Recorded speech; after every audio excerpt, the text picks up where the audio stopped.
Japan Station is made possible in part by Patreon support, and we just got 2 new patrons, Michael Schulke, I hope I got that last name right, and Aspire1. They both signed up for the $3 a month plus alpha tier, which gives them access to Japanese plus alpha, my podcast specifically focused on the Japanese language, and the latest episode is all about an interesting quirk about the word fuinki. All right, it's a very interesting word, and there's a lot going on there in that pronunciation. So if you want to find out what I have to say about that, well, go sign up, japankyo.com/Patreon. You can sign up for as little as $1 a month. That will get you access to bonus content, versions of the podcasts without this whole long thing at the beginning, and early access to the podcast episodes. $3 a month gets you access to Japanese plus alpha. All right, so again, thank you so much to Michael and Aspire1. I really, really appreciate it. And if you want to go help out, then japankyo.com/Patreon is where to go.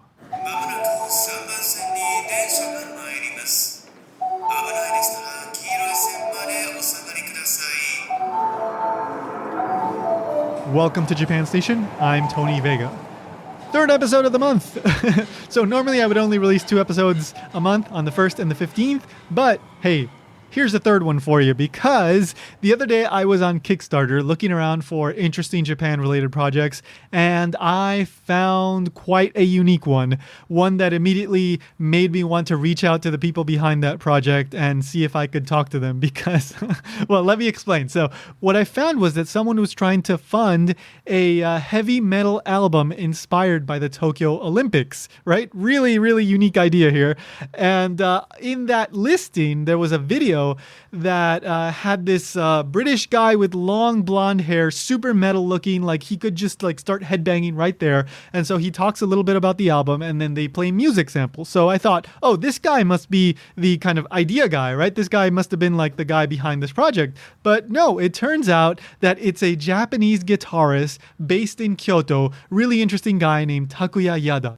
He's been the guitarist for bands in the UK, and he started numerous bands in Japan, released a solo album as well. So again, Takuya Yada, and that British guy is the singer of his band, Cosmic Earth. Well, Takuya has numerous bands, but Cosmic Earth is the name of the band in which that long-haired blonde guy named Joe and Takuya Yada play together along with, I believe, 3 other members. So back to that Kickstarter project, though. The name of that album is Stone Olympic, all right? Stone Olympic, STONOLYMPIC.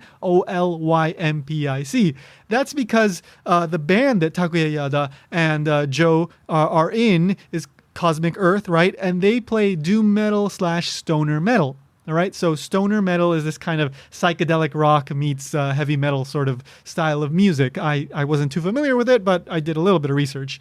And so the song in that album that they play is called Stone Olympic because it's this kind of fusion between this kind of psychedelic stoner metal sort of thing and Olympics, all right? So Stone Olympic. But there are, I believe, 5 other songs, I think, roughly around there. And these are other bands, most of which Takuya is involved with, or basically heads.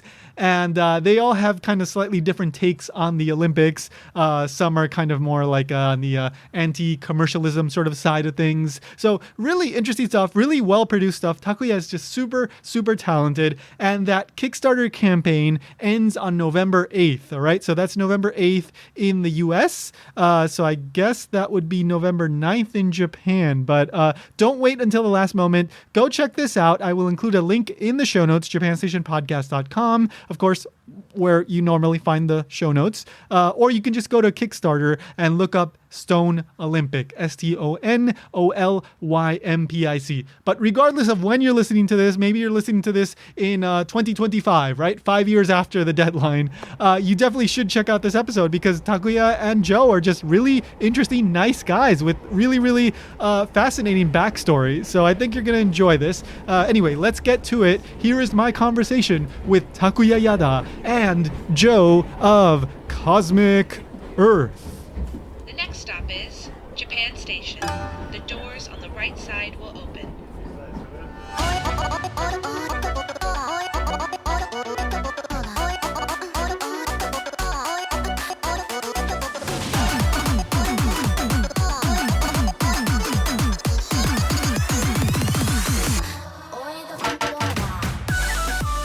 So I've never had I had one guitarist on the show, but I've never had metal guys on the show. So exciting for me.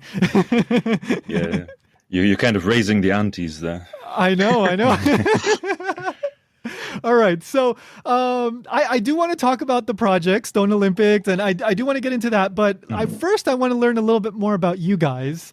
So maybe I'll start with Takuya, and then we'll go into Joe after we talk a little bit with Takuya. But Takuya, so I was reading on your website on Cosmic Frequency Records that at the age of 21 you decided to go to the UK, and then you started to basically make a career as a guitarist. Yeah. Is that so? How did you make the? Are you originally from Kyoto? Yes, Kyoto, Japan. Yeah.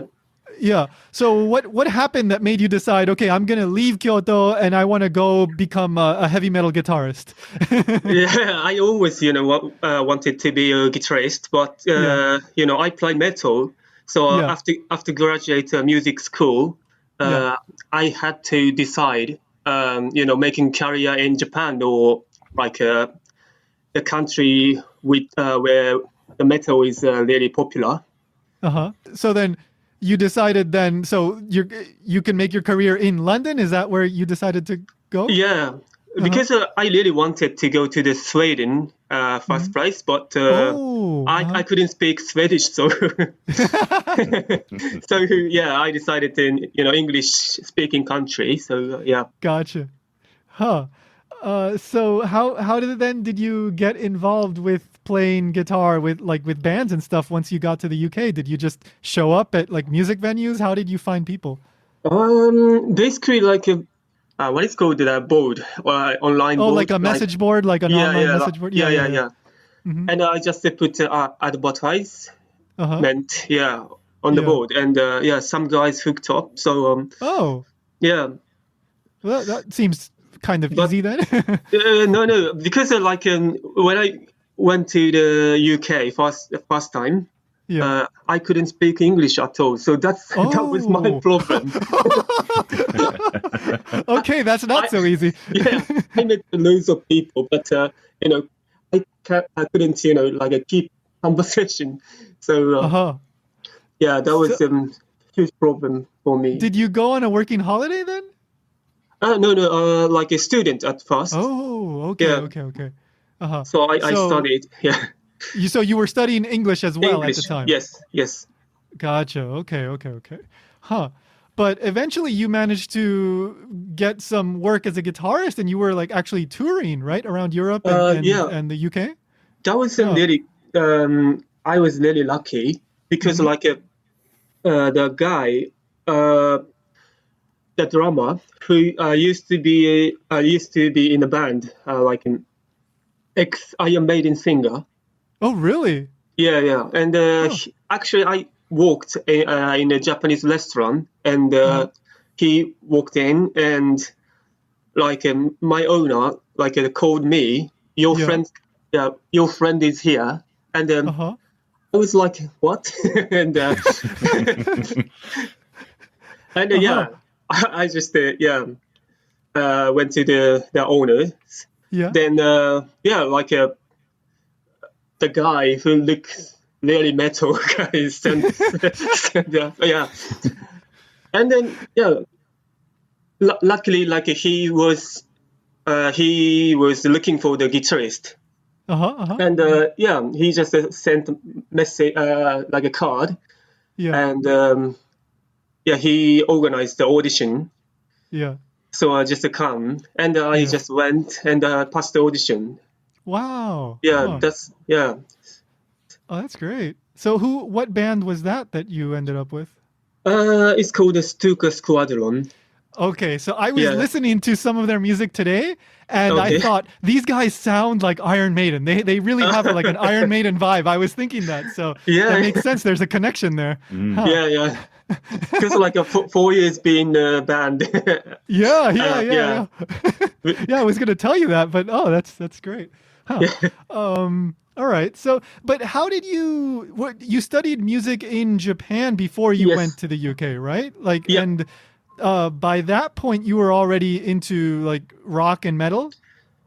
Yeah, definitely. Yeah. Okay. So growing up, you were into it. Like around 13, 14. Oh, Yeah. okay. Huh. What bands did you like? First of all, like Iron Maiden, Judas Priest, like classical metal bands. Gotcha. Yeah. Yeah, but after that, I was really into the like a neoclassical, like Yngwie Malmsteen, like a shredding guitar stuff. Yeah. Then I started playing guitar. Gotcha. All right. Yeah.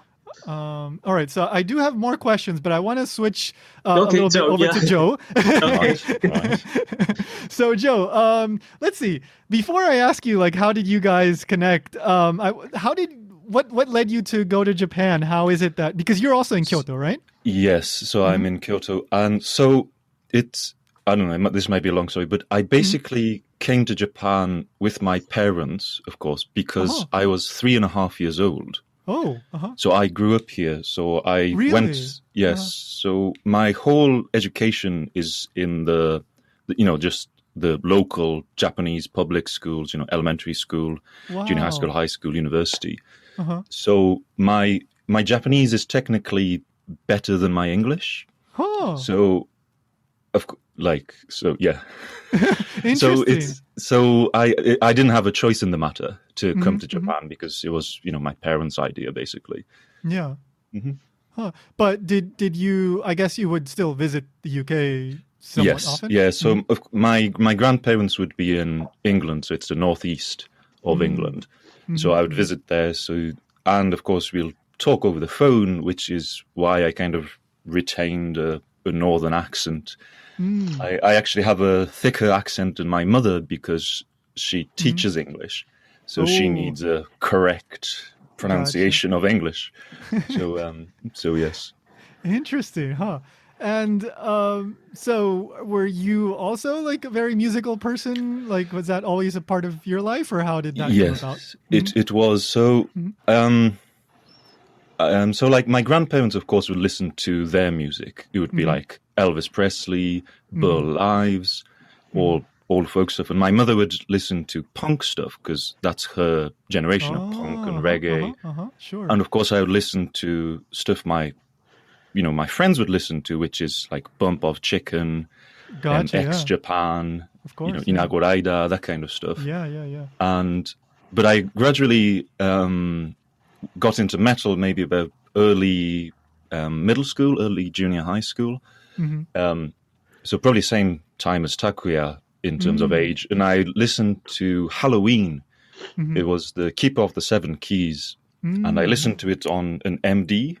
If anybody remembers that format. I do remember it. I never used it though, but yeah. It's a very good format. Yeah. Very popular in Japan, especially. It was just in Japan, I think. Yeah.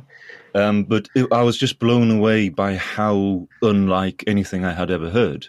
It's nothing like Oasis. I mean, I would listen to Queen and rock stuff, but it was just an entirely different ballpark. Yeah. And I gradually worked my way now to black metal and death metal. So I listen to anything. Is the short answer, I suppose. Gotcha. Yeah. So did you play? Because I believe you're the singer of Cosmic Earth, right? Yes. Okay. So did you play any musical instruments, or has it always been more of a singing thing? So the very first was high school, and we would do cover as high school students would do. So I would play the guitar very poorly. And I also went to not an English school, a music school, or it was an art university. The ones you can get in even if you're an idiot. So those are the ones I went to. And so in that I did guitar for the first half, and the second half I did more experimental noise, industrial, like dark ambient kind of stuff. So yeah, and I would do, just acoustic guitar playing folk songs after university. So, yes, I don't have a short answer. So, I suppose guitar I always enjoyed singing would be my answer, I think, yes. Gotcha. Okay. So then let's get to how did you guys meet each other? What happened that led you to start working together? So the very first was my mother, I think. So loves music, so she has always gone to different lives, and we met at this. What is it? It's a pub. It's a bar. Yeah, I think it was bar. Yeah, and so Taku probably can explain better, but he is a football fan. Yeah. Of Newcastle, which is where I was born. Oh. And so my mother said, "Oh, if you like Newcastle, I've got a son that speaks Geordie." I love the story. And metal band. Again, the introduction is the mom. yeah. So it's my mother. So we both spoke Geordie, and we happened to like the same type of music. But I think to me the funniest part was Taku didn't realize I can speak Japanese for like the first 2 years or something. Yeah, we always talk in a Geordie accent in English. Oh, that's great. Yeah. I just thought he wanted to practice his English genuinely, but he legitimately still thought that I couldn't speak Japanese. Of course, I've lived at this point for 20, quarter of a century, of course. Yeah. So I speak perfect Japanese. But I mean, Joe, I'm sure you get that a lot, though, right? Because obviously, you do not look Japanese at all. So, no, I'm sure many people go like, "Really? You speak Japanese?" It is. Yeah, I teach English conversation, and I love the look on every student's face. Like at the end, I would go, "ほなね、また次会いましょう." And like, they would go like, what? You can just you just skip. You can see them skip. The brain's just malfunctioning. It's amazing. Oh, that's awesome. All right, so then you guys get along. You both are into Newcastle, and you like the same music. So then, who says let's start working together musically? Let's make a band, or let's do that. Probably. Yeah, probably I did. Yeah. Because at the point at the time, Joe only plays the folk music. Mm-hmm. Yeah, but I know Joe loves metal. So at the time I didn't have a band, so I just asked Joe, how about making a new band? Right. Yeah. And Joe, you were all up for it? Yeah. So I was just doing folk songs because it's about the only genre of music you can do by yourself. True, yeah. Without needing any equipment. Yeah. And of course, with metal, you can't really do that. Taku has done, solo stuff, like playing guitar, of course, but I'm bad at everything, including singing. So folk songs is the one that you don't really need any skills to sing. Yeah. Which suited me quite well. Gotcha. So. That was Cosmic Earth. You guys started working together under that name? Actually, I asked Joe first, and I didn't decide any genre of music, and I asked a lot of people, like a drummer, bassist, guitarist. Then in the end, we got a Serbian drummer and American bassist and English singer. I just wanted like a Japanese musician, but in the end, I'm only Japanese. Yeah. Yeah, but Takuya, it seems like you work with a lot of, you're always working on different things, because I saw you've worked with numerous bands, and then you go back to the UK, and then you come back to Japan, then you go back and forth, and then you start a different band, and then here, and then you do something else. How many projects are you working on at the same time? Are you always doing something musically? Yes, because as a creator, you can't earn lots of money, so. But it's kind of a lottery, always, working on something. Then, the moment, I got, how many bands I got? So, I have no idea. if you look at the Kickstarter page, there are 5 bands and 4 of them is his project. Yeah, that's what I thought. Yes. Yeah. And So they're all minimum, slightly different styles and all that. Yeah. So minimum of 4. Yeah. Oh. at least. Yeah.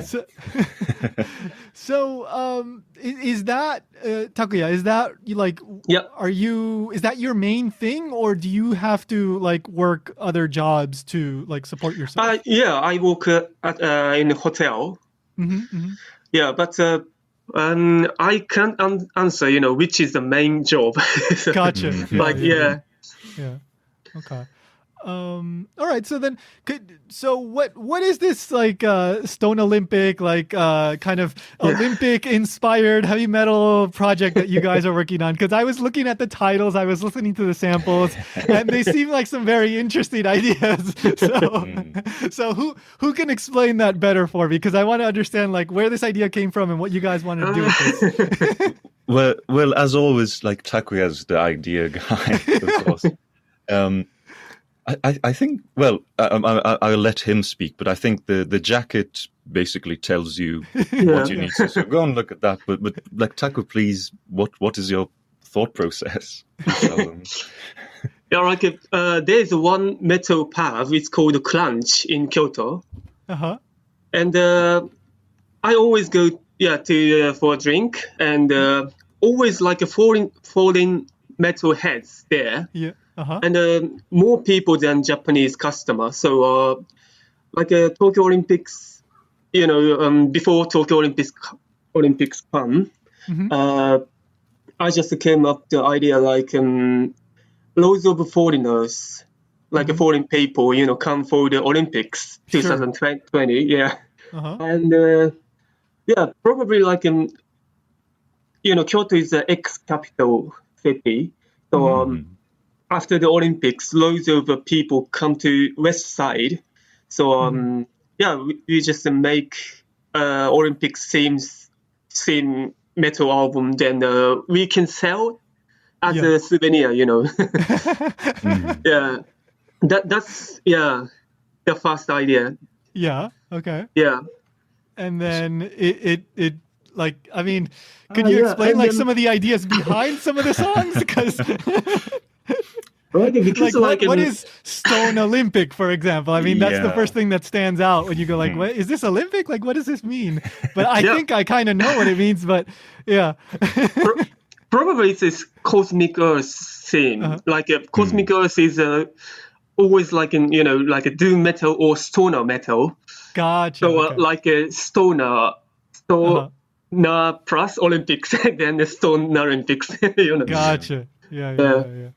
Huh. So I think that would be the main, like if you would listen to the lyrics and that, I think the Stone Olympics is basically the theme song, like it explains the theme. And like I think it's in the sample as well, but like we are connected in unconscious, unconsciousness, and I think that's basically what it is. Olympics is more of a physical. I mean, of course, it's sports, so it's a physical thing, but the point is to kind of turn it on its head and make it more like the mental, like spiritual, and more, connection than like necessarily competition is what it is. And also like first theme of the Olympics is more like a pure sports event. But now is a completely different thing, like involved with the money and the politics. So we just hate it. So well, I mean, but that's metal, right? Metal is rebellious. You want to take a stance. You want to kind of speak for the people that are not in power, right? You want to kind of criticize commercialism and that kind of thing. So I was looking at some of the titles. I was listening to the samples, and I was getting that kind of feeling from many of the songs. So But if you're against something, and most of the band is just like say a strong words. But this Stone Olympic theme is we just forget about Olympic, and we just make another world and just go there. Yeah. Then they're playing the pure sports. Gotcha.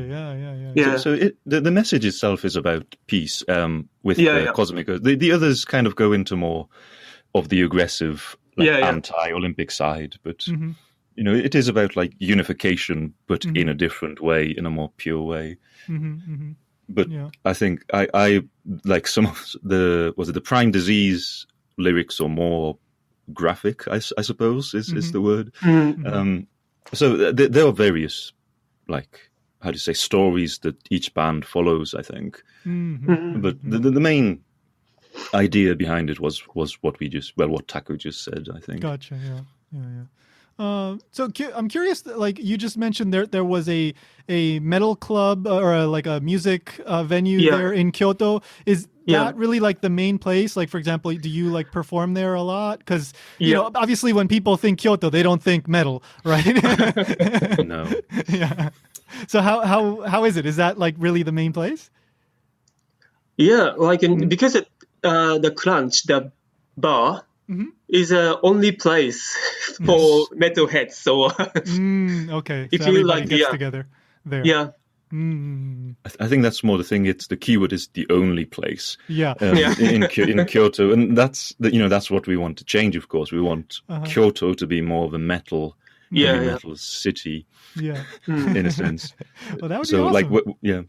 Yeah. So we are basically the only heavy metal band from Kyoto, really, right? In some sense.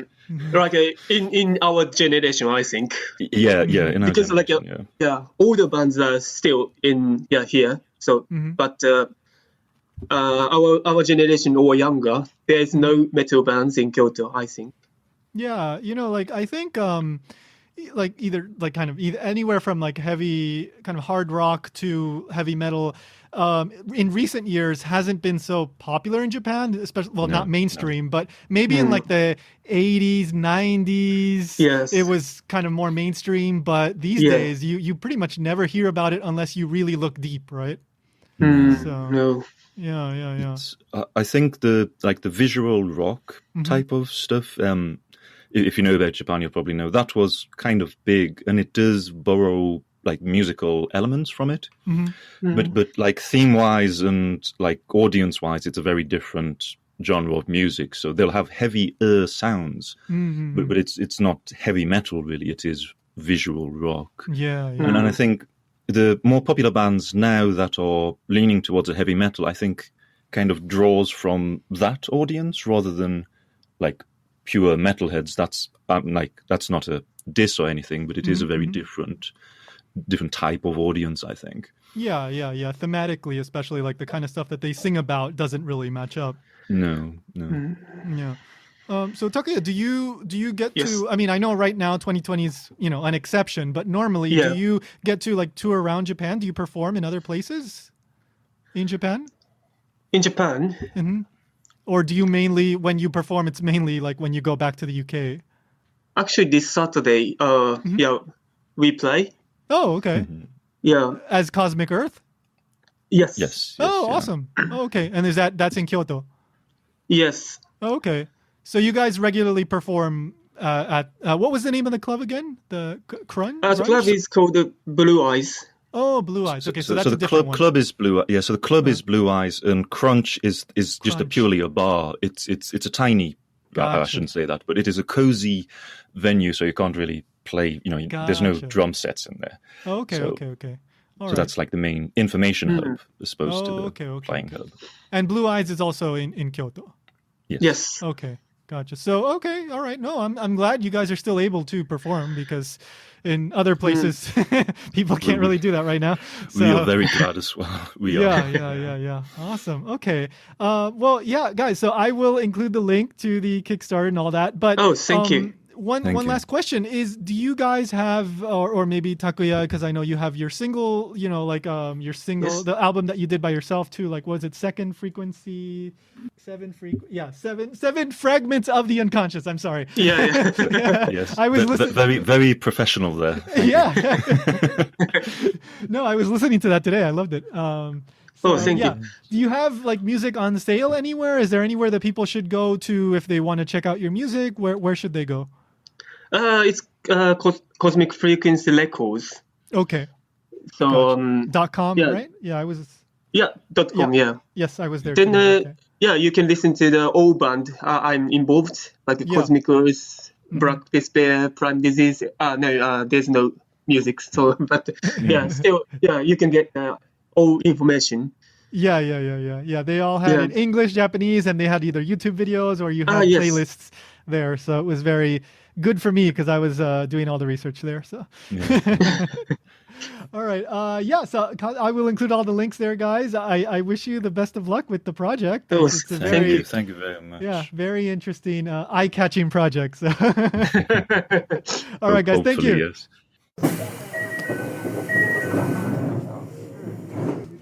Just a reminder, the deadline for Stone Olympic is November 8th, and don't wait until the last moment. If you do contribute, there are multiple reward levels, so you can get, for example, like a physical CD or a t-shirt or autographed postcards, or I think your name in the CD booklet as well, just depending on how much you contribute.